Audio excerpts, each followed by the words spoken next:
watu ambao wanayejua Mungu. Nasema Ayubu 5:19. Ni hatia sana na haistahili kuwepo ama kuonekana katika maisha ya watoto wa Mungu. Ayubu 5:19, tuanzie hapo. Nasema yeye atakuokoa na mateso 6, na hata katika 7 hapana uovu utakao kugusa. Bwana Yesu asifiwe. Hii anaongea kuhusu preservation. Atakuokoa na mateso 6. Huyu mwandishi wa Ayubu alikuwa akiongea habari ya siku 6. Akakumbuka wiki ni ya siku 7.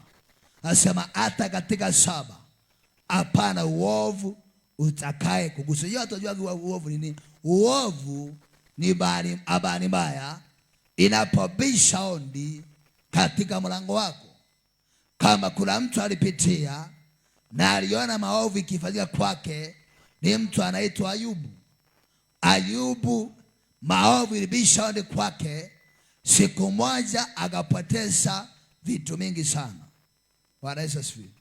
Just one day alipoteza mifugo, akapoteza wanae, akapoteza mpaka mke.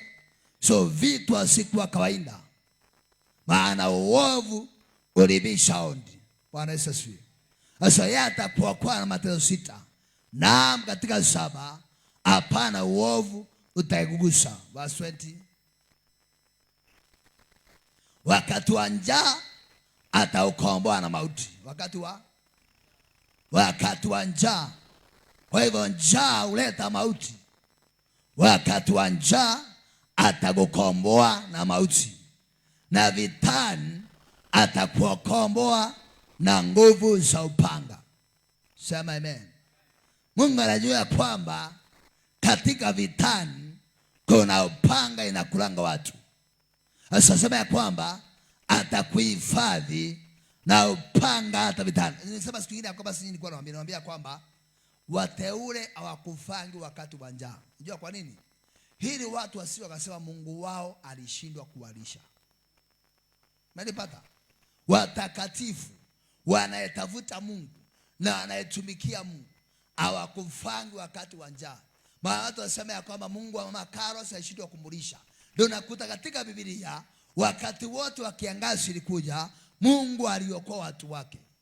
Atakula jangwani, hakukuwa na chakula, lakini Mungu alihakikisha kwamba wamepata maana ya kula jangwani. Bwana Yesu asifiwe. Ikatoka hapo ikaja wakati wa Elijah, ukame na kiangazi ikaja. Ikabidi pia Mungu haifadhi. Nilikwambie kama kuna kipindi wenye yako napaswa kuona kushiba ni wakati kuna njaa. Bwana Yesu asifiwe. Hata wakati wa korona ilipokuja, kuna watu walikuwa na njaa, na kuna wengine ilikuwa imejaa chakula kwa nyumba, imejaa kwa fridge, imejaa kila mahali. Kisha na maana Bwana aliamua kwa hifadhi. Sema amen. Haleluya. Sema Bwana Yesu, utaniokoa na utanihifadhi wakati wa njaa. Utaniokoa na utanihifadhi wakati wa njaa. Amen. Sema asante. Hata vitani upanga hautaniona, utanihifadhi na utaniongoza. Piga Yesu wako mazuri. Wakati wa njaa. Wakati wa njaa. Hebu wakati wa njaa samlezi kaa chini relax. Unajua kama mimi ni wakati wangu kunona. Mimi ni wakati wangu kuongezeka. Bwana Yesu asifiwe. Maana ni yandi ambayo hata Yesu alisema hivyo. Alipokuwa na wanafunzi wake kitabu cha Yohana 6, anasema akakaa nao siku 3. Akauliza watu wao, nimekaa nao siku 3 watakula nini? Ndio Filipo akauliza Filipo, kuna kitu kupatia watu? Filipo amuuliza hasa nini zinaweza kulisha watu wote? Kaambia Bwana waache waende. Akasema hapana, wazimia barabara. Akauliza mkalini? Wakaambiwa na chakula ka kijana, lunch ya kijana. Akawaambia ketini chini. Walipokea chini, maana anasema kwamba akaiombea, akaimultiply. Mumaanisha kwamba Yesu ujali watu wake sana wanaposhiba. Yesu ujali watu wake wanapofanya nini? Wanaposhiba. Hebu ngoja hata kitabu Joeli 5:25. Hebu usikie neno. Joeli 5 Yoeli 2:25. The book of Joel. Hebu sikia. Kwa nini Mungu anataka ushibe?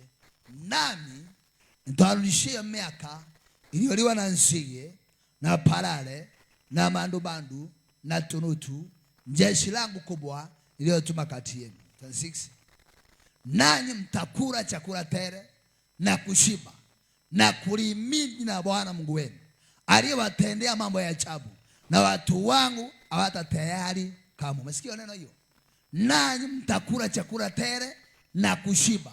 Kwa hivyo wakati wa njaa ama sikiza, kila kinafahamu upatie chakula sababu gani? Ili uweze kulimidi jina lake, so that you can praise his name. Ili ukalimidi jina lake. Weka kizungu. You shall eat in plenty and be satisfied and praise the name of the Lord your God. Sasa unapata Mungu akupatie chakula. Si kitu kingine.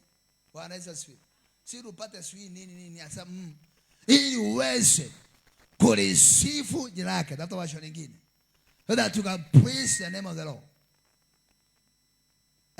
You will have plenty to eat. Utakuwa na utele wa kula until you are full. Back, juzi nimeambia Tanga Tanzania, nikamwambia sikize, nikamwambia Mungu hataki kutoka ibadani kwa kuomba chakula. Hapana. Hata ukitoka bandani ukuta nyumba imejaa kila kitu. Bwana Yesu asifiwe. Ukifungua freezer ina nyama ya kuku, nyama ya samaki, nyama ya ng'ombe, nyama ya mbata, nyama gani nyingine nakuliwangwa? Nyama ya mbata gani nyingine?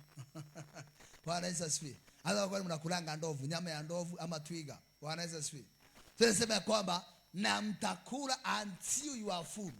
Paka sasa hiyo ndio level ambaye Mungu anataka kupatia watu wake. The level ya kwa mnafika no lack, ili uweze kumwabudu Bwana na kumsifu katika roho na katika moyo ulio mkujufu. Bwana sifu. Sio mnajua, hata naambia kwa watu hivi, hata mtu akiwa na pesa vile umwabudu Mungu tofauti na mtu ambaye ana pesa. Bwana Yesu asifiwe. Si kila machozi utoa kanisani nafikiri Mungu anatoa machozi. Hapana. Wengi wao ni machozi ya mapito. Ni machozi yeye anajihurumia. Kwa sababu gani? Nikitoka hapa nitafanya nini? Nitakula nini? Nitavaa nini? Shule naenda kufungua, nitapeleka mtoto nini na nini?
Kamato amewaandilishwa. Na ndio maana lazima ujifundishe na kujiombea siku zote. Kuota ndoto nzuri. Kuota ndoto nzuri. Kwa siku zote unataka ukimbizwe na panya na mende na kuku. Hata kwa siku unataka ukieneza masindezi. Wanaweza sweet. Hata siku unataka hata ukijenga nyumba nzuri umeingia. Wanaweza sweet. Sema Bwana Yesu, nipatie ndoto nzuri katika maisha yangu. Nipatie ndoto njema katika maisha yangu. Amen. Wala usiogope maangamizo yatakapokuja. Hii inaitwa preservation. Hautaogopa maangamizo yatakapokuja. Sema asante Bwana. Hakuna maangamizo yatakayenifikia hata ikija ulimwengu wa roho na kuonekana. Nimetangaza hakuna maangamizo itanifikia. Amen. Wewe utacheka, utayacheka maangamizo na njaa. Sikio neno, wewe utayacheka maangamizo na wala utaogopa wanyama wakali wa nchi. Utaogopa. Mimi nakwambia siku zote, jiombea kila wakati, mwambie Mungu nibariki. Kila wakati jiombeanga, Bwana nibariki. Unajua nilikwambia watu wa Mungu, lazima tukatae kuzoea kukaa maisha ambayo tunakaa. Kuna watu nilikwambia siku nyingine nakwambia kwamba ukikaa mahali pamoja siku zote unakaa kama mahali hapo. Bwana Yesu asifiwe. Hebu kupatie mfano. Unaenda kukuta mahali mtu anaomba pesa, sio anaomba nini, na anakaa hapo. Ile siku mkutu unasikianga nini haiko hapa? Kuna kitu haiko hapa. Unaelewa? Kuna kitu haiko hapa. Na maana ulizoeanga. So mara nyingi kaa on the one spot, unakaa kama mahali hapo. Ukikaa mahali pamoja unakaa kama mahali hapo.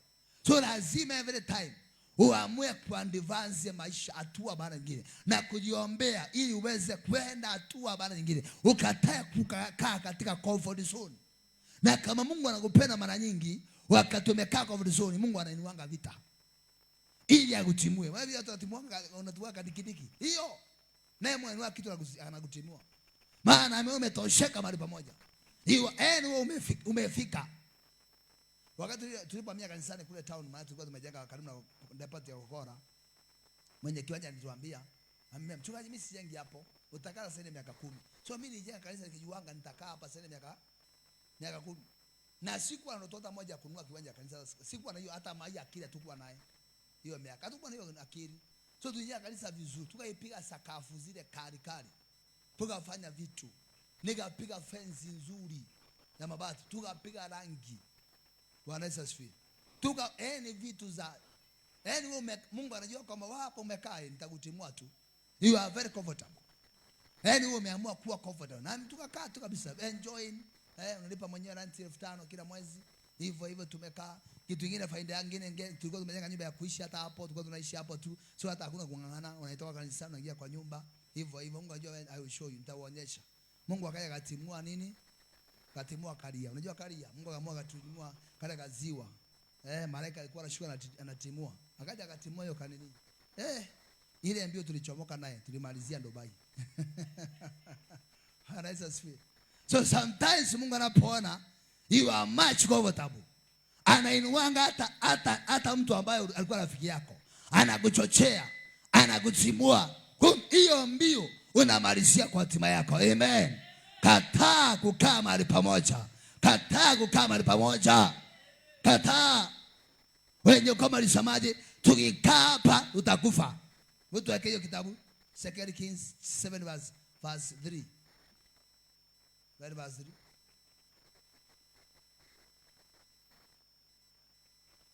Ni ukoma lisado tukikaa hapa.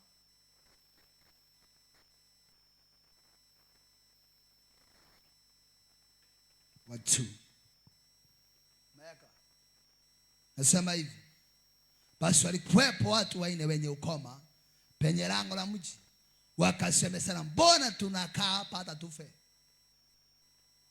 Tukisema taingia mjini mna njaa, na tutakufa humo.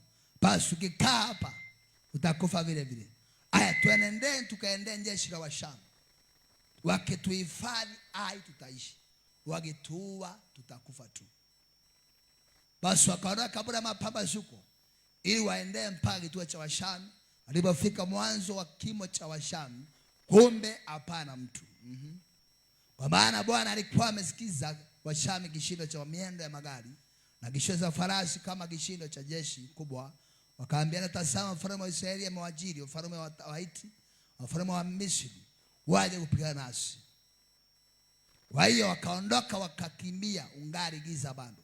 Wasiache mazao na farasi zao, maponda zao na kimo chao vile vile kama kilivyokuwa, wakakimbia wapate kujiponya nafsi zao. Unaona hiyo? Hata Mungu hapendi mtu anayekaa mahali pamoja. Hapendi. Wenye ukoma waliposema tunaenda, naye Bwana akatokezea, akawapatia spiritual backup, akawapa backup ya kiroho. Bwana Yesu asifiwe. Akaamusha miguu yake kama ya farasi. Walipoamua tu wakasema tunaenda, wakitua watuwe, watuhifadhi. Tunasemanga hivi, tunapaswa kutoka mbele, kama kukufa tukufie mbele, kama nikupaa tuponee mbele, lakini hakuna kurudi nyuma. Sio tusonge mbele, haida tuponee mbele ama tufie mbele. Amen. Kuna watu wamedetermine hata kuwe na nini ni kufia mbele. Nasema huyu mtu alikimbia mpaka huko nyama, mwingine alikimbia kwa charioti wakati ilikuwa 90 jamaa amekimbia amechoka, akaanguka wakamba hivi, wakamba nianguka hapo choo, akajivuta mpaka akavuka hiyo rai na akashangiliwa. Bwana Yesu asifiwe. So unataka ukaa mahali pamoja tukisema watu wanisaidiangi, watu wanaonangi, siku unaendanga, siku una lazima uamue ndani. Ni watu wenye ukoma, mikono imekatika, miguu imekatika, wanatembea kama kiwiliwili, hata wajui vile kunaenda. Lakini Mungu alipo sio kuambia, naambia watu hivi, Mungu ajibu machozi, Mungu ujibu imani. Ujibu nini? Imani. Kama ni machozi, hebu enda hospitali utakuta watu wakilia. Kila mtu analia kikwao. Ngeke Kikuyu, ngeke Kamba, ngeke Kijaluo, ngeke Kikare, ngeke Kipokoti. But God answered faith. Sijaona imani kama mwanamke. Mtaende. Bwana Yesu asifiwe. Praise the Lord. So wenye ukoma wakaamua wenyewe kwa wenyewe. Sema amen.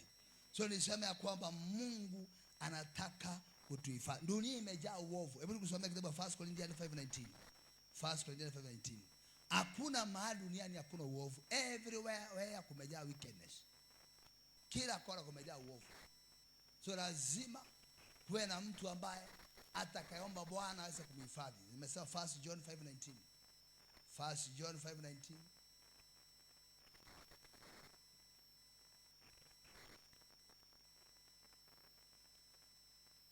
Twajua kwa sisi tu wa Mungu na dunia yote pia ukaa katika ule mwovu.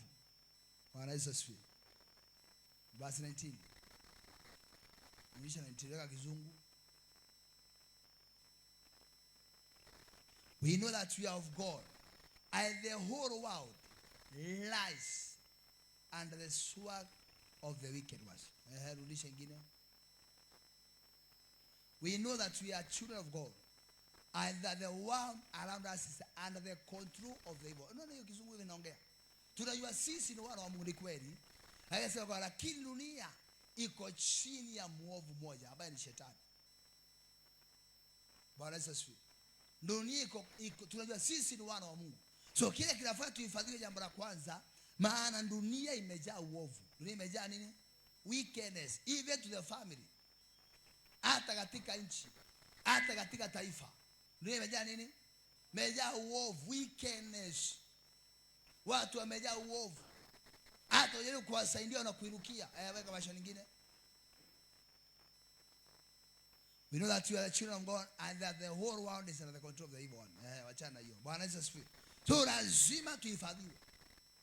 Kama sio hivyo, utakuta watu wana inspire kabla wakati wao ufike. Wanazimwa taa zao. Wanazimwa nyota ya masomo. Wanazimwa nyota ya biashara. Na watu wamerelax. Acha nikwambie, hii ndio ukitaka kukoka hii dunia. Tembea siku zote ukijua kwamba unawindwa kila kona ya maisha yako. Na ndiye apendi watu wa Mungu wapenye ama wafanikishwe katika maisha yao. He is fighting them day and night. Na assignment yake kubwa sana ni kwa maana nasema kwamba wakati hapo alipoenda vitani, mfalme alikuwa amesema Washami akawa amesema kwamba na msiue mtu mwingine, pigeni uweni kiongozi peke yake. Maana alijua sio kiongozi ameanguka, hao wengine wote wametawanyika. Bwana Yesu asifiwe. Praise the Lord. So alijua kiongozi akipigwa, sema Bwana Yesu, kila uovu uliyepangwa juu yangu siku ya leo na mwisho wa mwaka na mwaka ujao, nimepangua kila misale na kila silaha iliyoundwa kinyume changu, nimetawanya, haitafanikiwa. Amen. Wajia mda wangu nenda haraka. Kile what will cause you to be preserved. Nini itafanya Mungu akuhifadhi? Jambo la kwanza, Nafikiri nigusie juu. Kile kitafanya tuhifadhiwe sisi kwa sababu ya alama ya Mungu, because the mark of God. Naambia watu hivi, dunia nzima imejaa watu wa Mungu, lakini wachache ndio wana wa Mungu. Dunia imejaa watu wa Mungu, lakini wana wa Mungu ni wachache. Na wana wa Mungu ndio urithi baraka za Mungu. Ni mwana urithi baraka, si mpita barabara. Umenipata? Mpita barabara aliringi. Hata kama unanipendaje, tukaenda nyumbani kwa naambia pasa nipeleke tukaombe baba yetu tukatia shamba. Tukifika mimi sitakatiwa shamba. Watakatiwa ambao fulani pitia hapa, wewe Njoroge pitia hapa, wewe Achenge pitia hapa. Na utasikia nikiambiwa Kaimenyi pitia hapa. Kwa nini mimi si mwana? Mimi ni mtu tu nimekuja kwenu. Umenipata? So the same kwa baraka za Mungu. Kuna neno moja ambaye Mungu anasema kwamba nimependa Yakobo, nimechukia Sauli. Esau. So unashindwa nini nifanya Mungu achukie Esau? Na nini ambaye aliona kwa Yakobo? Yeye mwenyewe ndiye anajua. Bwana Yesu asifiwe. Nilikwambia leo hii, sisi sote ni wana wa Mungu, lakini hatutreat the same. Bwana does not treat us the same. Na sote ni wana wa Mungu. Kile kinafanyanga Mungu atutreat different ama atushirikie tofauti ni kwa sababu kila moja ile dhamani analetanga kwa maisha yake katika ufalme wa Mungu. Hata mama ukuta wana watoto 5 ama 7, kuna yule ambaye ni favorite wake, kweli ama si kweli? Ni kwa sababu gani? Ndiye anamtii. Sawa? Kama anafanya kazi anamletea chakula, mwingine anafanya kazi hata tabelemenda hawezi akaleta.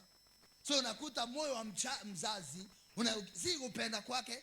Maana sasa kwamba sawani ufungulia mtu njia na umsimamisha mbele ya watu wakubwa. Bwana Yesu. Tini Jesse alikuwa anafundisha conference wachungaji. Akaongea kitu moja very important. Akasema pastor, alikuwa anaongea wachungaji. Akasema pastor, wewe niwaambie, hata kuna mshirika akija kwa ofisi yako, you smile. Maana siku zote kuletea habari njema. Na sasa kuna mwingine akiingia unaanza kujiandaa utampiga power ya maombi. Alikuwa anafundisha pastors. Sasa there are some members. Sasa maana akiingia kwa ofisi kuanzia $10,000, kuanzia $5,000, kuanzia $1,000, and always anataka smile kwa maisha yako. Na sasa kuna mwingine akiingia tu unauliza hata nani yako ama fulani. Anaanza kusikia sawa acha aingie tu. Yaani kila siku anakuletea habari mbaya. Bwana sio nzuri. Na kuna mwingine akibisha on, unajua huyo siku zote analetanga habari njema. Hata wakati Jezebeli alipoona Yehu, wakati Daudi alipotuma kijana mmoja vitani, wakaenda kupigana vitani, jamaa mmoja akatumwa na mfalme aende akaeleza ya kwamba Absalom amekufa. So jamaa akawa amekimbia. Sasa jamaa nao walinzi akiwa katika ndani ya nyumba huko juu, wakaona mtu amekuja mbio. Wakaangalia Ruben, wakasema huyu ni fulani. Sikumbuki jina lake kwa nani. Huyu ni fulani. Wakasema na siku zote mtu leta habari njema. Manielewa? Na baadaye kutimua. Sasa naye jamaa mwingine ambaye si Mwisraeli, naye akawa anakimbia hata kupelekea Daudi habari ya kwamba Absalom amekufa. Na alipochukulia anasema kwamba na ninaona mtu mwingine wa pili anakuja lakini simuelewi. So wa kwanza leta habari lakini wa pili haeleweki. Tutakuja kwa hiyo maandiko nitakuonyesha. Bwana Yesu asifiwe.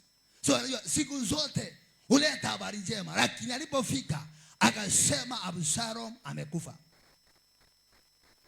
Hata ule mwingine wakati Sauli alikufa, jamaa amekimbia. Daudi alipomwona anakuja anasema kwa ule mtu analeta habari njema. Alipofika anasema unajua nini? Sauli amekufa, nimempiga mkuki akafa. Akauliza nani amekuambia? Unyoshee masihi wa Mungu mkono. Akampiga na akamuua. Daudi akamwambia damu yako wewe juu ya maisha yako. Na sisi alikuwa amemuua. Alienda kudanganya Daudi. Akidhania Daudi atafurahia maana Sauli amefanya nini? Juu ya jambo la kwanza Sauli alikuwa mfalme. Kitu ya pili Sauli alikuwa baba mkwe wa nani? Wa Daudi. So umeenda kuambia mtu umeua baba mkwe wake, unafikiri atakuachilia? Akamwambia na damu wewe juu ya maisha yako. Na baba mkwe umemuua. Na si alimuua, amepeleka, alidhania atapewa zawadi. Kumbe ameendea kifo chake. Bwana Yesu asifiwe. Kuna usikie nikwambie, kuna habari zile uzikianga kaa nazo. Tafanya utakuchukie milele. Umenipata? Hata una taarifa ya familia yenu unajuanga. Acha kimbelembele mingi ati ili wakusifie. Kaa naye mpaka uzikwe naye. Watu wengi wanangojea wapate maneno yako, iwe ndio sheria ya kukupiga na kukumaliza. Hata ukitaka kijifanyanga hii, hata sika hii familia. Najua kanisa liko kwa mama fulani. Hata ukaona nani wewe uliwaambianga? Hapo na hiyo habari. Waliambia ni Jefitha, wewe fika wakati wa kulidi. Wewe utalidi kwetu, maana ni mtoto wa kahaba. Hana Yesu. Hana sifi. Mimi napenda kama kuna watu wana siri duniani wa mama. Wa mama ana siri. Wacha tu. Bwana yaani kaburi kafunguliwa za wa mama. Nikatoka na masiri hivi utafenti. Siri. Kaburi ifunguliwe inatokezea na siri ya mama. Ni mama anakufaga na siri. Naambii mtu yote. Hata sistake. Hata nani kabisa anazikwa na anafunikwa. Na mnaanza kujipigana. Bwana Yesu. Kwa ajili ya harama. Paulo ukisoma Galatia 6:17. Hii mweka ngoja tusome hii. Umetafuta good. God bless you. Na huyo mlinzi akasema, nionayo mimi kupiga mbio kwake ule wa kwanza ni kama kupiga mbio kwake Hamasi mwana wa Sadoki. Naye mfalme akasema, yeye ni mtu mwema na anakuja na habari. Masikia neno hiyo. Huyo mlinzi alikuwa katika juu ya nyumba. Unajua katika state house kuna bado wanakaa kwa manyumba, kwa tule tu nyumba twa juu kama tu njera. Sasa wanakaa wakiangalia huko juu. Sasa jamaa akiwa anaangalia tu na ndurume akaona jamaa amekuja mbio. Sasa na huyo mlinzi akasema, nionao mimi kupiga mbio kwake ule wa kwanza ni kama mpiga mbio wa kwake Hamasi mwana wa Sadoki. Naye mfalme akasema, ndio nasema sasa, yeye ni mtu mwema, anakuja na habari njema. Kwa hivyo kuna watu wanajulikana na habari njema. Na kuna wanajulikana na habari mbaya siku zote. Siku zote. Bwana Yesu. So wewe jifundishe kuwa mtu wa habari nini? Habari njema. Na usiwe mtu usambaza habari mbaya. Hata ukisikia mtu amekufa unapigia kila mtu simu kwa familia. Unajua fulani amekufa. Wewe ni mtu wa habari. Hata wadai kusemanga. Unajua fulani ananiambia fulani. Wale wakibaya sio wanasema, "Mimi si kama fulani alikufanga." Ni fulani ananiambia. Vitu zingine achana nazo. Just tulia. Umenipata? Uchue chanzo ya habari mbaya. Uwe chanzo ya habari njema. Sikia nikwambie, kuna kitu yote negative. Siambiange mke wangu. Na ako hapa. Anything negative. Na hata mimi kitu yote negative kiniambia tunachana naye hapo. Sitaki kubeba roho ya negative. Kuna watu wabeba maroho ya negative kila wakati. Fulani sio alipiga mke wake. Si fulani anafanya hivi. Hiyo ndio unabeba tu siku zote. Hakuna kitu nzuri. Na ukifanya kuwa mtu wa maono mazuri, chemi ya uzuri itaikoka kwako. Haitawahi. Bwana Yesu. Haitawahi. Hata mama anasikia kitu ananiuliza, "Na mbona unaniambia hiyo kitu haikusaidii wewe na ikufaidi?" Maana nyingi tunamwambianga hivi. Anything negative. Usikubali mtu yote uwe mtu wa habari mbaya juu ya maisha ya mtu. Hata nikiwa unafikiri napewa ngapi za familia? Na siongei mimi. Na nyama zangu. Sijulika hata shiriki naye mimi. Maana sitaki faida yangu. Sina faida hizo habari zao. Asinisaidii. Ainiongezee upako, ainiongezee pesa, ainiongezee mwaka. Sema amen. So watu wanajua mtu ni habari njema siku zote. Kwa hivyo kuna watu wanajua huyu mtu ni hata kwa familia kuna mtu azito kwa miti ya familia anajua akija huyu anatawanya kila kitu. Kwa hivyo unafanyika bandana ambayo wewe kulifanyika. Fulani yetu tulikuwa na mkutano haraka tunaona tusikuite sana haraka. Na si haraka hiyo imepangwa. Tukapitisha hivi na hivi nikasema sawa basi. Kama ni haraka sawa tu hata mnanisevia fair. Kumbe umekuliwa njuga. Umefungiwa njuga. Amen. Bwana asifiwe. Galatia 6:17. Paulo alipigwa na akapigwa karibu wawe. Lakini kile kilimhifadhi ni alama ya injili ilikuwa naye. Tangu sasa mtu asinitabishe. Kwa maana ninachukua mwilini mwangu chapa chake Yesu. Kwa kizungu. Yaani mtu asinitabishe. From now let no man trouble me. For I bear my body the marks of the Lord. Kwa hivyo hata Paulo akipigwa, akaonewa na watu, akateswa, yeye kile kitu alikuwa anajua, mimi hata kama napigwa nina alama ya injili. Na mtu akona alama Injili, hata kuwe nini hawezi kurudi nyuma. Bwana Yesu asifiwe. Sasa mimi na mtu yote asinitabishe, maana nina alama. Kwa hivyo kile kilifanya Paulo apigwe mapito. Hata saa nyingine Marko anasema kwamba walikuwa wanaelekea Rome, wametoka Yerusalemu, bahari imechafuka. 27 kitabu cha Mathayo Mitume 27. Bahari imechafuka, ile mashua ilikuwa ikapasuka, na wamekwa mpingu mabushi 200, wakaogelea mpaka kutokezea kiziwa inaitwa Melita. Walipotokezea kiziwa Melita, Marko anasema ya kwamba wenyeji wakafanyia fadhili, wakawakishia moto, maana ilikuwa island yenye baridi.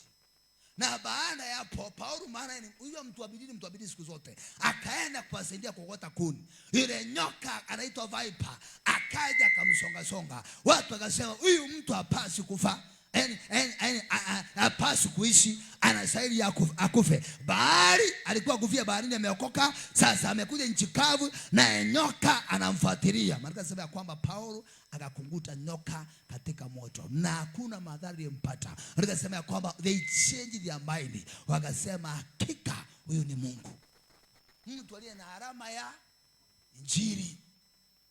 Bahari haikumeza. Bwana Yesu.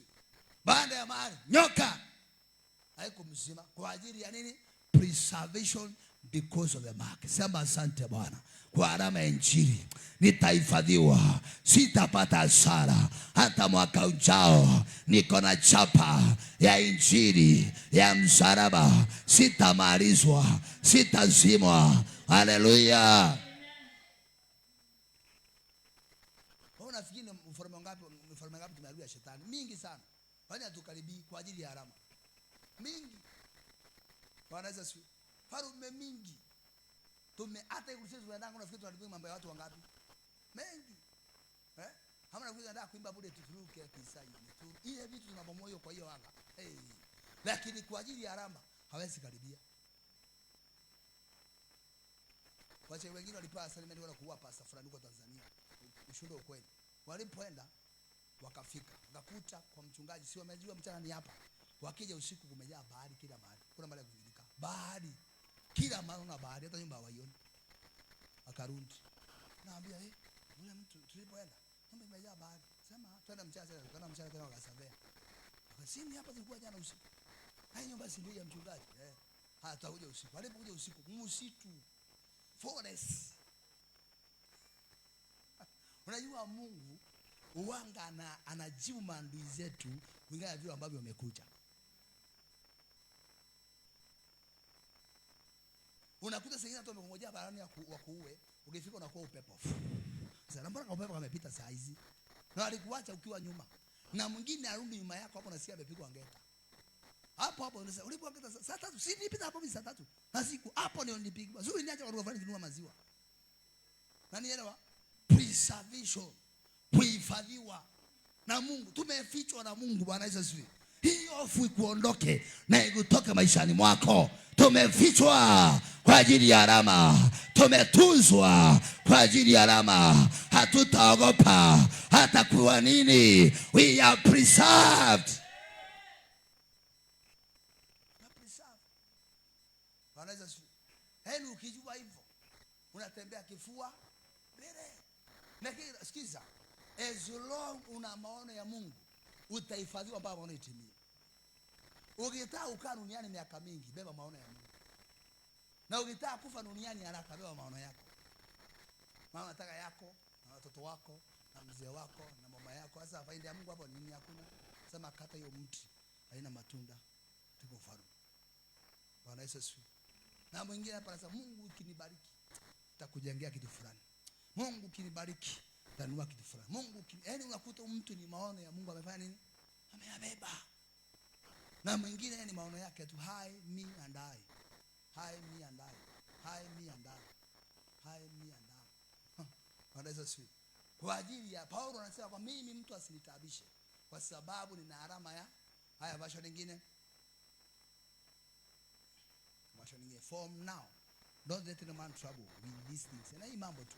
For I bear on my body the scars that show, hii ni tamu sana, that show I belong to Jesus.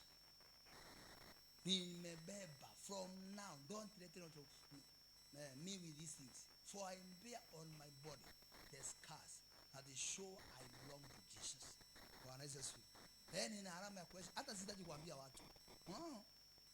Alama tu kuambia watu. Bwana asifiwe. Kuambia watu mimi ni wa Kristo. Mimi ni wa Kristo. Bwana Yesu asifiwe. Hallelujah. Whatever kitabu ya Kutoka, Exodus 2 verse 1. What preserved Moses, it was the mark of God deliverance. Kile kilihifadhi Musa ni alama ya Mungu ya kwenda kuokoa Israeli. Bwana Yesu asifiwe. Kwa Kiswahili, kama si alama Musa angeenda. Mtu mmoja wa nyumba ya Lawi akaondoka akaoa binti mmoja wa Lawi. Lawi akaoa Lawi, twende. Yule mwanamke akachukua mimba akazaa mwana, na alipoona ya kuwa ni mtoto mzuri akamficha miezi 3. Na alipokuwa hawezi kumficha tena, akampatia kisafina za manyasi, akakipaka safi na lami, akamtia mtoto ndani yake, akakiweka katika majani kando ya mto. Umbo lake mtoto akasimama mbali ili ajue atakayempata. Basi binti Farao akashuka aoge mtoni, na vizazi wake wakatembea pamoja, vijakazi wake zamani wakatembea pa kando ya mto, naye akakiona kile kisafina katika maji, akatuma kijakazi wake kwenda kukileta. Akakifungua akamuona mtoto, na tazama mtoto yule analia. Basi akamhurumia akasema, huyu ni mmoja wapo watoto wa Ibrania. Basi umbo lake mtoto akamwambia binti Farao, je, niende nikamuita mlenzi katika wanawake wa Kiebrania aje kwako nionyeshe mtoto huyu? Basi binti Farao akamwambia, haya, nenda. Yule kijana akaenda akamuita mama yake yule mtoto. Binti Farao akamwambia, mchukue mtoto huyu ukanionyeshe, nami nitakupa mshahara wako. Yule mwanamke akamtoa mtoto akamnyonyesha. Mtoto akakuwa, naye akamleta kwa binti Farao, akawa mwanae. Jina yake Musa, akasema ni kwa sababu ni mtoa majini. Angalia hii neno hili. Huyu ni Musa, wakati mfalme ametoa decree ya kwamba kila mtoto wa miaka 2 anapaswa auawe. Maana mfalme alikuwa anatafuta kuua Musa, maana ndiye alikuwa mkombozi wa Israeli. Na mamake ilipotolewa hiyo tangazo, akaenda akamficha miezi 3. Miezi mingapi? 3. Alipoona iwezekani vita imekuwa kali, akamtengenezea safina, akaweka rami ndani yake, akakunja mtoto na akamwachilia. Mtoto akatembea na mto Nile, na binti Farao naye akawa Mungu amemuongoza anaenda kuoga katika mtoni. Na akiwa anaoga akaona safina kinaelea. Akaambia mjakazi wake, enda utuletee hiyo kisafina. Kilipokuja kufungua, mtoto analia. Kumbe ni Musa amehifadhiwa. Jambo la kwanza na safina, maji simmeze. Kwa hivyo ndiye alijua kama Musa ameokoka na kufichwa. So wacha sasa awekwa kwa maji akapotelea huko. Unajua mto Nile unaenda mpaka Mediterranean Sea. So alikuwa huyu mtoto stori yake imeisha. Kumbe yule ambaye alitoa maagizo ndiye ataenda kulisha Musa. Umeelewa? Yule amesema kila mtoto wawe, ndiye ameenda mpaka level ya kumtunza na kumulisha. Na akasema alipoendoa mtoto wake, anambia, niruhusu nikuitie mama moja mnyonyeshe. Akaenda kuita mamake Musa. Na asemanga hivi, dunia nzima ni mamake Musa peke yake alizaa mtoto na akalipwa kumlelea na kumnyonyesha. Akaona alipwa mshahara ya kulelea nani? Mtoto wake. Bwana Yesu asifiwe. Kwa hivyo alama ya Musa ya kuja kuokoa Israeli akiwa ndani ya tumbo mama yake ndio ilibidi haifadhiwe. Kama hakuwa na alama, hangekufa kama watoto wengine, hangeangamizwa kama watoto wengine, lakini kwa ajili ya alama akahifadhiwa. Nilikwambia sana ile, nilikwambia kwamba unakuta familia vitoto ni vilevi, wanaendesha gari usiku na mchana, they don't care anything, vitu vya ajabu ajabu, lakini kumbe kuna mtu aliolipia gharama huko nyuma alienda.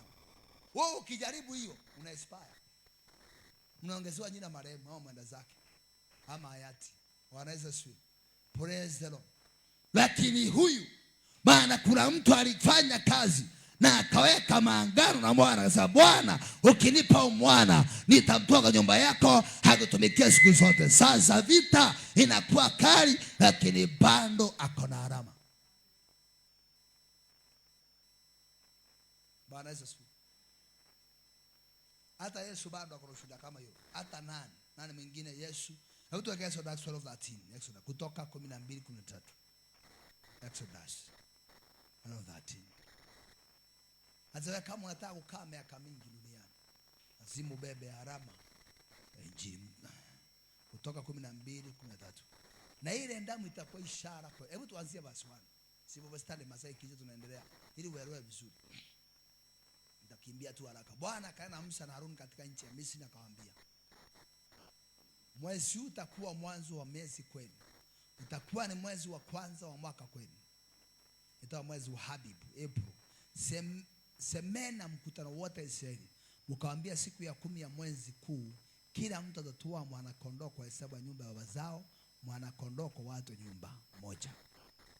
Na ikiwa watu wa nyumba wachache kwa mwana kondoo, basi yeye na jirani yake aliye karibu na nyumba yake na watoe mwana kondoo moja kwa kadiri ya hesabu ya watu, kadiri ya ulaji wa kila mtu, ndivyo utakavyofanya hesabu yenu kwa ule mwana kondoo. Mwana kondoo wenu atakuwa hana ila, mume wa mwaka moja. Utamtoa katika kondoo au katika zizi, katika mbuzi. Nanyi mtamweka hata siku 14 ya mwezi ule ule, na kusanyiko lote la mkutano wa Israeli watamchinja jioni. Na watatoa baadhi ya damu yake na kutia katika mimo ya miwili na katika kisingiti cha juu katika zile nyumba watakazomula. Watakula nyama usiku ule ule umeokwa motoni, pamoja na mkate usiotiwa chachu, tena pamoja na mboga zenye uchungu. Msile mbichi wala kutokozwa majini, bali imewekwa motoni kichwa chake pamoja na miguu yake na nyama zake za ndani.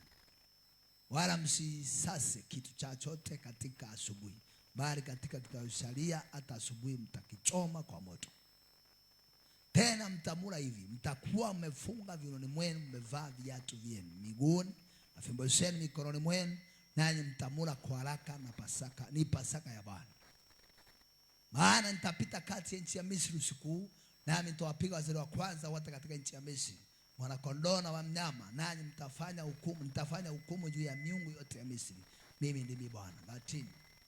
Na ile damu itakuwa ishara kwenu katika zile nyumba nitakapokuwemo, nami nitapoiona ile damu itapita juu yenu, nisiwapate pigo lote itakayowadhuru nitakapowapiga nchi ya Misri.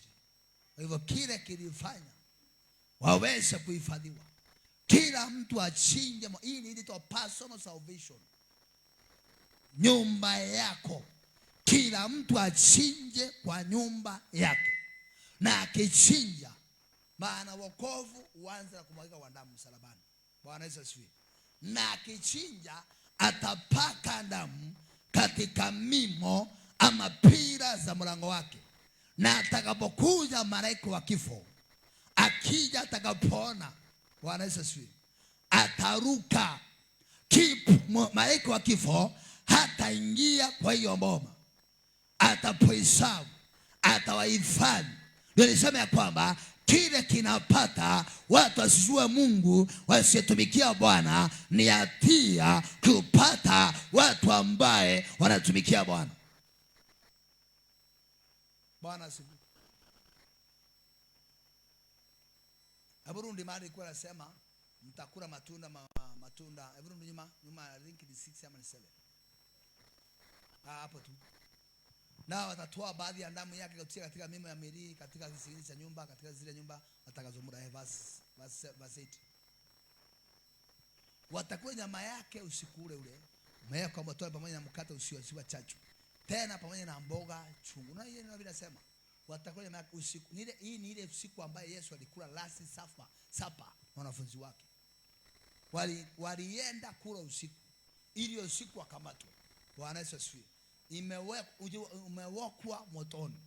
Sikiza, wale mwasema katika moto, Mungu hataki watu. Sikia nikwambie, kuna watu kula damu. Mimi hata nikufundisha kama hakuna kitu hatari kama maagano ya damu. Maagano ya damu. Ndio unakutanga watu wanakunywa damu sana. Hata kukaa kwa wokovu ni ngumu sana. Na kukaa wamekombolewa ni ngumu sana. Maana damu inakuanga na agano. Ndio Mungu anasema anataka ichomwe ili usionekane mtu yote ambaye atakayekula. Maana damu ni uhai ya mnyama. Umenipata? Ukinywa damu ya swala unakaa kuwa na roho ya swala. Ukinywa damu ya simba unakuwa na roho kama ya simba. Ukila ya mbuzi, ukinywa ya ng'ombe, ukinywa ya buffalo. So anataka itokotwe sana. Na sisi alikuwa nikusaidia tu, hata ni utafiti wangu nimefanya. Zile kabila nyingi zenye mila hatari hawainuangi mhubiri wa kiroho mkubwa wa kimataifa. Wanakufianga hapa mtaani. Bwana Yesu. Zile kabila enda kuwabaruia. Zile mila unakuanga nazo. Nani mchungaji mkubwa wa kimataifa wa baruyani? Hakuna. Sawa? Kuja kwetu Meru, kabla nikuja kwenu sasa na kuonea. Sawa? Bwana Yesu. Hakuna mhubiri unasema na kimataifa Meru. Hao ni vijana wako hapa. Hakuna hata mmoja unasema huyu ndiye amekuwa kiongoza kitaifa katika nchi ya Meru. Hakuna hata mmoja. Joko wa Masai, nionyesha na mmoja ambaye ni mhubiri wa kimataifa. Alijaribu kuinuka Segeri hivi, awe mhubiri wa kimataifa. Kamweka chini. Umenielewa? Maana kuna mila mkisha shaliwa ndani yake, uwanga zinawavuta nyuma siku baada nyingine. Na lazima kujua kwamba watu wajua kwamba nini itawa madhabahu ya jamii, madhabahu ya familia fulani. Umenipata? Na ndio maana utoke refu ya kusema kwetu tunafanyanga hivi, ukuje refu ya kusema kwamba Mungu wetu anafanyanga hivi. Umenipata? Hata sisi tunafanyanga hivi. Hiyo ni roho ya kweli nimekukamata hivyo bokalia. Mpaka ufike mahali kwamba mimi nimejitenganisha, nimekata kitovu yangu na mila zetu na jamii zetu. Unasema kwa nini watu wansero washinda kuacha hivi vitu za mila? Kwa sababu kuna damu iko ndani yao inawaita. Ile kitovu haijakatwa. Sio nisikia mtu waifanya kufungua kanisa mahali. Nikauliza kulikuwa unakuliwa si nyama wapi? Akaenda kukula nyama Jumapili. Nyama. Utakaenda chooni, unaacha kazi ya Mungu. Hai. Nikutana nimsomea baya sana. Rafiki, nilimsomea kitana vizuri. Yaani umeitwa kuwa kuhani. Usimame mbele za Mungu waambie Jumapili Mungu anasemaje? Na wewe umetoka umeenda porini kula nyama. Naenda kwambia umeroa. Na aliye kuroga alikufanga. Bwana Yesu.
Ya Waafrika utegemea misaada nyenwaye tulisema.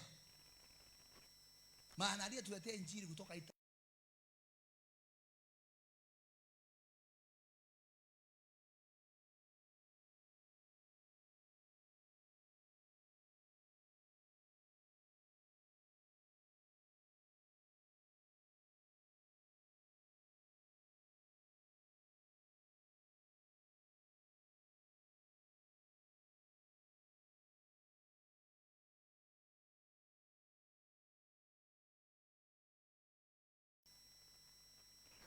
Sema Yesu nisaidie. Sema.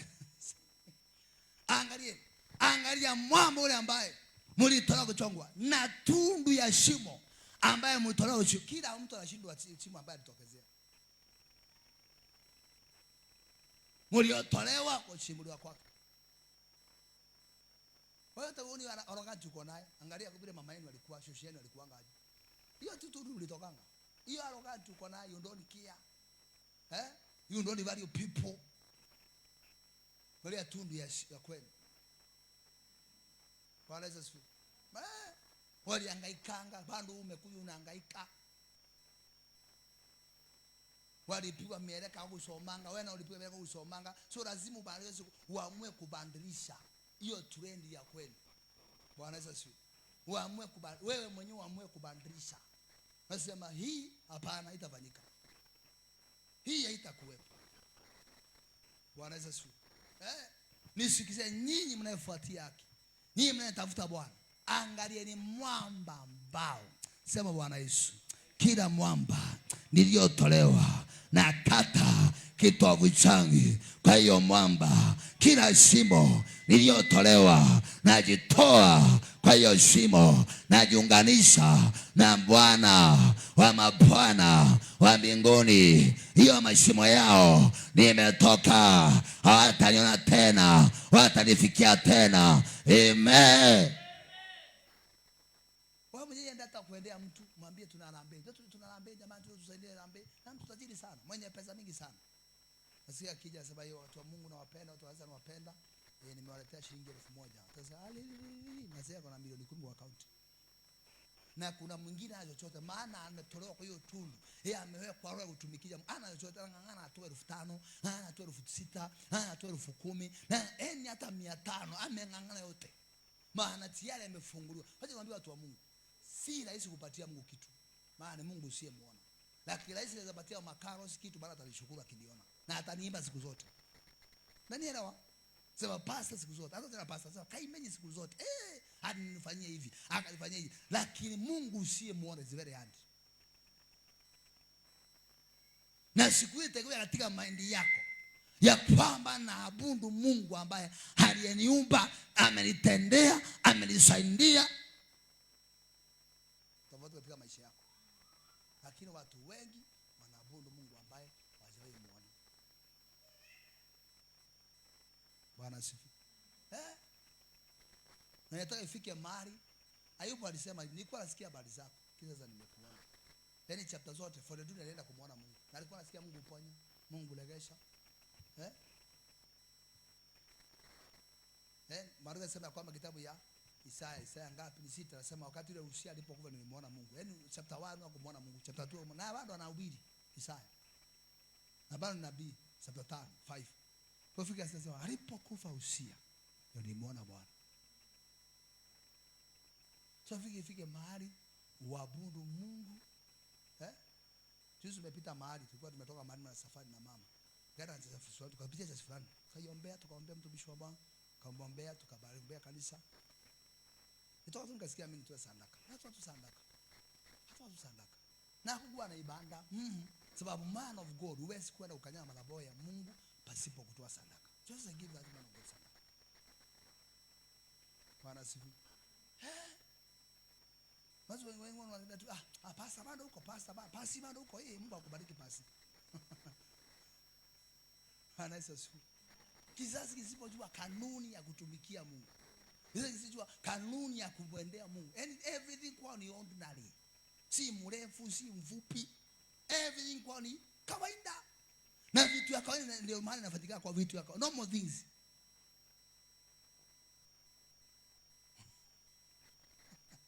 Bwana asifiwe.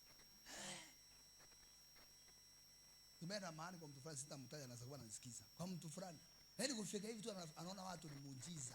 Yaani watu wamekuja kwangu. Hawa. Acha tu. Bwana asifiwe. Tukara chakula ikatushinda. Unasikia kushindwa? Ikatushinda. Chai, nini, mataka miro, mataka koko, mataka nini nyingine? Si soya. Yaani amejipanga mkule kila kitu. Zero umeingia na kuonyesha message amendikia utasuka. Sema mimi naheshimika nyinyi kuja kwangu. Maana nyinyi si watu wa kawaida. Bwana Yesu. Kutoka hapo ametupeleka mahali fulani, mahali pa kulala. Kwa kufanya nini? Nisiongee sana. Bwana Yesu. Kuna mwingine akija tu, anafikiri anaona mtu wa kawaida huyu amekuja kwangu. Umeenda kwa aunti yako, nafikiri mtu wa kawaida, umeenda kwa mjomba, nafikiri mtu wa kawaida tu. Nini. Siniwaambia mimi siombeanga watu wa kwetu, mimi siombeanga. Mimi nikienda tunakunywa chai, tunacheka, naondoka naenda. Kwa sababu gani? Mahali mafuta usherekea ndio inaachilianga baraka. Unajua hivyo? This anointing inaondokanga tu yenyewe. Bwana Yesu. Mahali tu inasherekewa. Hapo tu atapusipo nena. Naachilia tu baraka hizo. So angalia shimo ambaye ulitolewa. Naweza nikwambie shinda ya Wakristo wetu sisi hata si Mungu. Ni ile vyombo Mungu ametupatia zuie baraka kwetu ndio tunapiga. Sasa nauliza, na kama si kutana na pasta wangu ningekuwa mtu aina gani sasa hivi? Hiyo that word. Manielewa? Na nilipokutana naye nilikataa kitu cha familiarity. Ni ukawaida mimi. Nilikaa distance ili angani pate baraka. Nilipomwona nilijua kwamba huyu ndiye mwakilishi wa mbinguni, ametumwa abadilishe historia yangu.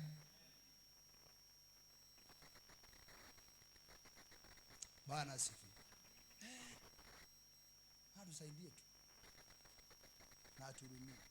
Nisikizie nyinyi mnafuatia haki. Ninyi mnatafuta Bwana. Ni mwamba ambaye mlitolea. Naongea ingine ya mwisho. Point number 2. Itafanya uhifadhiwe because of the covenant. Because of the kwa ajili ya maagano. Because of the covenant. Usiishi bila maagano yako na Mungu. Nilikwambia kila mwaka mtu anayejiita mtoto wa Mungu anapaswa kuwa maagano na Mungu hiyo mwaka. Sababu kuna maagano ya Mungu ya mwaka. Utakapoagana na hiyo Mungu hiyo mwaka, utasikianga watu na vitu zikiwatendekea. Lakini kwako utaisikia kibisha ondi. Maana Mungu si dhalimu. Nakwambia mzee mmoja juzi alikuwa anamwatch MBCI. Akaambia mtoto wake, unataka tutolee Mungu nini umemaliza form 4? Akamwambia anataka tolee Mungu 10,000 kwa sababu nikiingia form 1 nitolea Mungu sadaka 10,000. Hata mzee akasema mimi sikuwa nakumbuka. So nikamwambia chukua simu yangu, tumia pasta fulani 10,000. Sasa mtoto wangu anajua M-Pesa yangu, akatuma. Sasa baada hiyo nikasikia Jumapili twende kanisani na kondoo kushukuru Mungu. Nikamwambia kila mtu ingie kwa sisi achukue kondoo ile anataka tukashukuru Mungu. Au hata kuzimu inajua hii mbegu si ya kuzuiliwa. Nawaambianga hivi, kuna maeneo maombi ifikangi, dhabihu ufika. Na nikupatia proof. Ndio maana Mungu hakutoa dhabihu, hakutuombea tuokoke. Alitoa dhabihu kutuokoe. Unanipata? Ndio maana Mungu hakutoa maombi ati nimeomba uokolewe dunia. Alijua kuna level dhabihu ikifika uanga hata nani hawezi akapinga. Kana mwangalia mzee hivi nasema mzee unajua ile kitu umefanya. Your generation itakuwa kizazi ambacho hakizuiliki. Bwana Yesu asifiwe. Sasa siku hizi wanalea watoto tu hivi. Enda kanisani. Mama ni pesa andaka unatoa mbao. Shika hii tutatoa kanisani. Na wiki amekula chipsi, amekula sausage, amekula nini nyingine? Nini mnajua? Mayai, chips mayai, chapati unga kilo 2. Hiyo tu katotoka unapaya mbao. Lakini kija kwa mpaka ndio maana yeye anakuwa hata unajua kwa nini sisi watu wazima sisi hii kizazi leo sisi watu wazima hatujajua Mungu kutolea Mungu sana. Tulipokuwa kwa ibada tunaambia chukua kingotole hapo ndio na Sunday school. Kingotole. Kwani mlikuwa unatoa kingotole? Kingotole. Kimbia Sunday school. Ama mayai moja. Hiyo mayai ni ngapi hesabu? 1 2 3 4 siku 6 mko 5 kila mtu achukue moja moja. Nyingine njoo nitawapikia kesho mkorogo. Na bakisha moja mkorogo. Anambia miwa vunja hiyo miwa kata. Ndio tunaona Sunday school na miwa. Miwa zinazana basi nguo kwa mnaweza. Mbona miwa siku hizi zinakuwa mingi? Ni kile mnapelekeanga Mungu. Waraisa siku. covenant, maagano. Lazima ulie kizazi kinajua huyu mtu. Katika sema kwamba na Ayubu akawa kila wakati hakienda kutoa dhabihu kwa sababu ya watoto wake. Every time. Sio watoto wanarudi shule Januari. Sema watu wameanza kujipanga, uniform sio nini, lakini hakuna ajipanga ya kwamba mtoto wake akirudi shule Januari, hii ndio dhabihu yangu napelekea Mungu ili akienda huko Mungu amsaidie. Hakuna. Sio kama hapa tukiwaambia, sitawaambia very soon. Wiki ile ingine nitawaambia arudi shule. Na unapeleka mtoto shule ya pesa mingi. Akienda kwa kukutana na wengine wameingia wametoa sharaka za mashetani. Akimpatia sweta hivi anapagawa. Akimpa kalamu hivi, story yake inaisha. Ana mtoto wangu alikuwa mwerevu, siku hizi amekuwa mjinga. Ni wewe uelewe vita ya kiroho. Bwana asifiwe. Sema Bwana nisaidie. Sema nisaidie. Sema nisaidie. Tuweke Psalms 50 verse 5. Psalms 50 verse 5. Yaani maagano. This is the secret of life. Wataka kuishi maisha marefu, nikusanyeni wacha Mungu wangu waliyefanya agano nami kwa njia ya dhabihu. Unajua, acha niwaambie tu bure bila kuwaficha watu wangu. Watu wengi tunapigana hata kibiashara na kimaisha. Wametoa firstborn, mamuke alipata mimba ikatolewa kama sandaka. Unafikiri mimba ilitokaga? Ni sandaka. Naambia utatoa hii mimba tutailea, lakini ndio tunahitaji.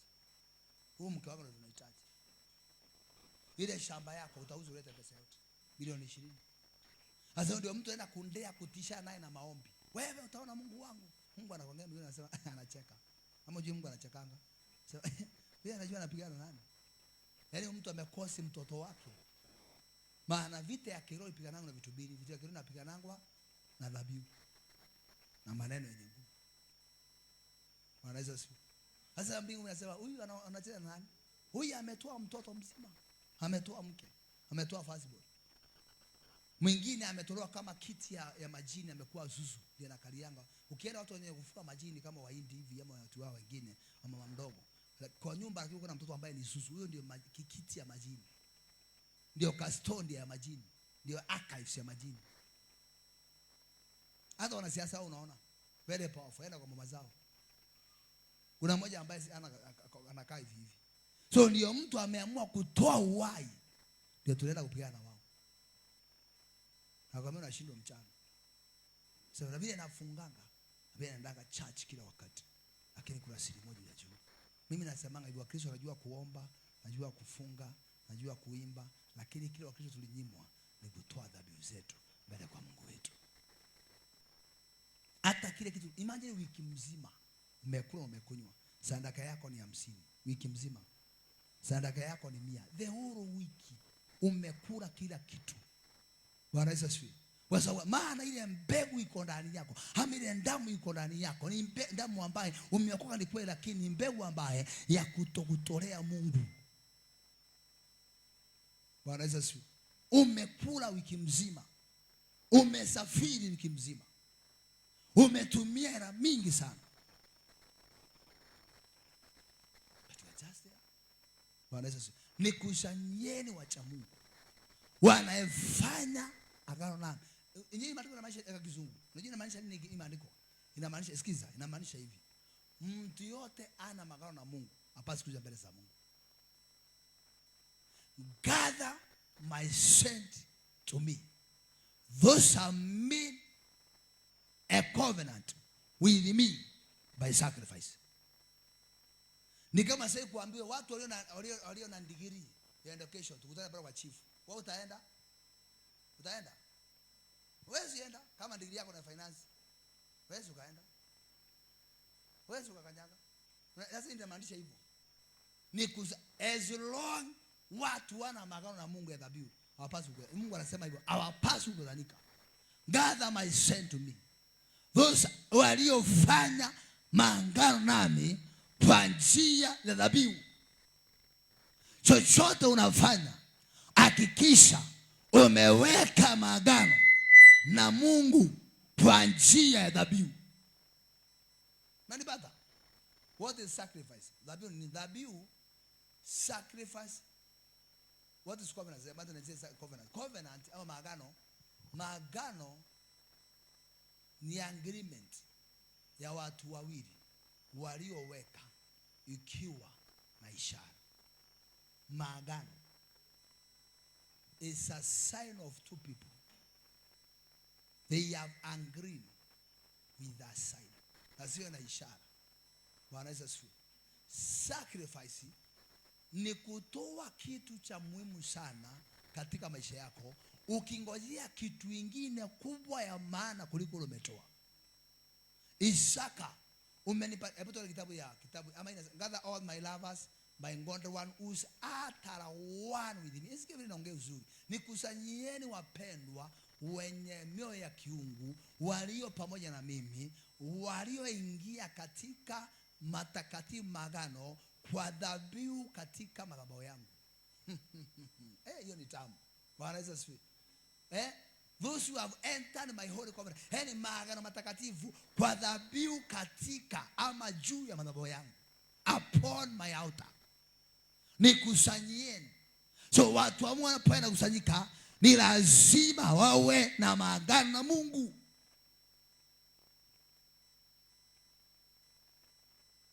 Mimi naambia Mungu, wewe kilipa miaka mingi nitakutumikia Bwana. Nitaongoza wanao kutenda haki. Nitafundisha watu hata nywele yangu itapokuwa nyeupe Bwana. Nitafundisha kizazi changu njia zako na kujua Bwana. Agano.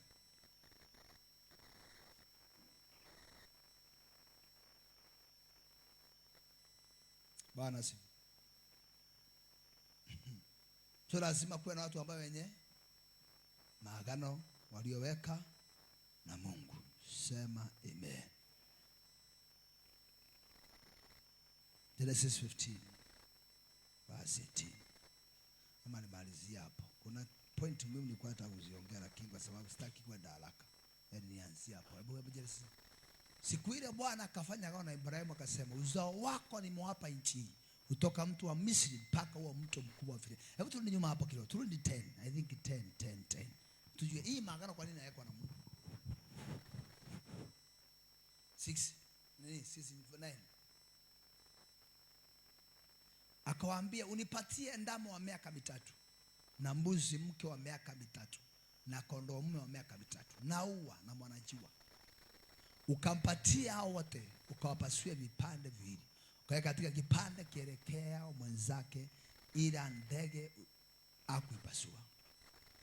Hata tai walipotua juu ya mzoga, Abrahamu akawafukuza. Jua lilipokuwa likishwa, usingizi mzito ulimshika Abrahamu, hofu ya giza kuu kamwangukia. Bwana akamwambia Abrahamu, jua hakika kwamba uzao wako utakuwa mgeni katika nchi isiyo yake, watakutumikia watu wale nao watawatesa muda wa miaka 400. Angalia, kwa sababu ya maagano ile Abrahamu ametoa, imebidi mpaka Mungu amuonyeshe kuhusu uzao wake. Umenipata? Bwana sifiwe. Bwana sifiwe. Imebidi mpaka Mungu amuonyeshe siri ya vizazi vyake vijana. Kwa sababu alipotoa dhabihu tu mpaka anajua siri. Watoto wake nini itafanyika? Wataenda utumwani miaka ijayo. Mpaka siri Mungu anaondoa. Baada mpaka ambia watakaa miaka 400. Hata Ibrahimu akifa anajua kwamba kuna uzao wangu utaenda utumwani, watakaa miaka 400. Verse 14. Hata taifa lile watakawatumikia nitawahukumu baada watatoka na mali mengi. Lakini wewe utakwenda kwa baba zako kwa angalia, utazikwa katika uzee mwema. Yaani covenant inafanya mpaka Mungu anasimama na ambia Ibrahimu ya kwamba wewe mpaka utazeeka. Imagine mpaka sasa una hofu jika utafikia miaka 70. Una hofu Mama Joy, una hofu jika utafikia miaka 20, miaka 70. So na nikifika 70 kweli mpaka jamaa ambao utakaa katika uzee mzuri. Wanaweza sifi. Kuna vitu kifanyia Mungu anajifunua juu ya maisha yako. Wanaweza sifi. Juu ya maisha yako na utazikwa katika uzee. Na jingine Ibrahim, usitabike, utafikisha miaka uzee. Kizazi cha 4 kitarudi hapa maana hawajatimia uovu wa Moria. Ikawa jua lipokushwa likawa giza, tazama tanuru ya moshi na mwenge na waka ulipita kati ya vile vipande vya nyama. Siku ile Bwana akafanya agano na Ibrahimu akasema, uzao wako nimewapa nchi toka mtu wa Misri mpaka wa mto mkubwa, mto Filiati. Jamaa mpaka ameambiwa, kwa sababu ya sacrifice, uzao wako watalili nchi, nitawapatia kila kona, watamiliki kila kona nchi. Bwana Yesu asifiwe. Kwa sababu ya nini? Ya maagano. Kwa sababu ya nini? Ya maagano. Exodus 2:24. Naenda nakimbia juu ya muda. Exodus 2:24. Kutoka 2:24. Kile kinafanya hata Mungu akumbuke kwa taabu yako ni maagano yako na Mungu. Sasa Mungu asikia kugua kwao, Mungu akumbuka agano lake aliyofanya na Ibrahim na Isaka na Yakobo. Umeelewa neno? Mungu akasikia kugua kwao. Mungu akumbuka agano lake aliyofanya na Ibrahim na Isaka na Yakobo. Hivyo siku ya taabu yako, kile kinafanya Mungu akujibu ni ile maagano mmeweka na Mungu. Bwana Yesu asifiwe. Yes, long. Hakuna maagano mmeweka na Mungu. Si mwaka huu wengi wame-expire. Na wewe si uko hai. Acha nikwambie, si kila kifo kinatoka kwa Mungu. Kuna vifo vingine toka mishale ya shetani. Si kila kifo. Bwana Yesu asifiwe. Nyingine ni mishale udushwa watu wa Mungu. Wengine ni uchawi, inasemekana ndize. Nani ulikuwa unamwambia ni kesha, nilikuwa naambia watu kesha, nikamwambia sio watu tunabakisha miezi kadhaa tumalize mwaka. Nikamwambia kuna watu Januari hataiona. Nikasema tena kuna watu watakufa ni mwaka huu, aziko mwaka ujao. Wasemange alikufa mwaka uliopita, aziko mwaka mpya. Kwa nini? Certificate ya kifo imekwisha toka kuzimu. Na anatembea na kwa mfuko. Bwana Yesu. Sema sio mimi. Sema Bwana, uliyenipatia neema ya kuona hii mwaka, hata mwaka ujao nitaingia na amani, nitaingia na afya. Kesha kuvuka mwaka nitakuwepo. At 26 Disemba nitaiona. 2030 Disemba nitaiona. Mama, mimi ni mfadhili wa kazi yako, ni mfadhili wa injili ya msalaba. Nina alama na maagano Yesu Kristo. Siwana miguu yako, jiombee. Simama uanze kujiombea. Anza kujiombea katika jina la Yesu Kristo. Baba, ni asante. Tunakupenda mfalme. Tunakuabudu mwenye enzi. Tunakuabudu mwenye baraka. Tunakuabudu mwenye kibali. Tusaidie Bwana.